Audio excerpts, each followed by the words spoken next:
এই যে আল্লাহর ভয়ে ক্রন্দন, এটা যে কত বড় একটা গুরুত্বপূর্ণ একটা বিষয়। হাদিসে আসছে সাবআতুন ইযুল্লুহুমুল্লাহু ইয়াওমা লা জিল্লা ইল্লা জিল্লা আরশিহি, কিয়ামতের ওই ভয়াবহ দিন আল্লাহর আরশের ছায়া ছাড়া কোনো ছায়া থাকবে না। সেই দিন 7 ব্যক্তিকে আল্লাহ তাআলার ছায়া, আল্লাহ তাআলা আরশের তলায় আল্লাহ তাআলা ছায়া দান করবেন। তার মধ্যে ওই ব্যক্তি যাকারাল্লাহু খালিয়ান ও ফাজাত আইনাহু, যে নির্জনে আল্লাহর কথাকে স্মরণ করে।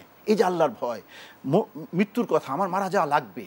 দেখেন এটা একটা সুন্নত। রাসূল সাল্লাল্লাহু আলাইহি ওয়াসাল্লাম কিন্তু কিছুদিন পর পর যাইতেন, কবরস্থানে যাইতেন। তো কবরস্থানে যাওয়ার উদ্দেশ্য কি?